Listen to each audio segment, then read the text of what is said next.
High বন্ধুরা, তোমরা সবাই কেমন আছো? আশা করি সবাই ভালো আছো। আজকে গেছিলাম পিঙ্কিদির বিয়েতে। আজকের বিয়ের মেনু কার্ডটা আপনাদের সাথে শেয়ার করে নিচ্ছি।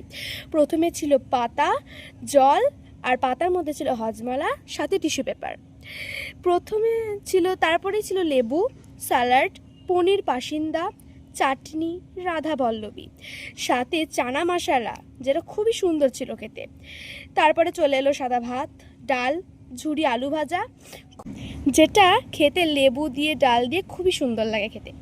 তারপরে চলে এলো দই কাতলা। তারপরে আজকে সোস টপার মটন কষা, সঙ্গে রাইস।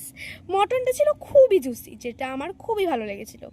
তারপরে মিক্স ফুড চাটনি, ওফ যা দারুণ খেতে। পাঁপড়, কালাকাঁদ, রসগোল্লা।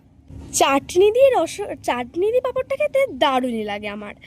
ফুড চাটনি, ওফ কি দারুণ। তারপরে পাঁপড়, কালাকাঁদ, রসগোল্লা, ওহ লট চমচম, আইসক্রিম। তো বন্ধুরা, আজকের মেনু কার্ডটা তোমাদের কেমন লাগলো সবাই তোমরা আমার কমেন্টে জানিও। পরের ভিডিও নিয়ে আবার দেখা হবে। তোমরা সবাই সুস্থ থাকবে, ভালো থাকবে। টাটা।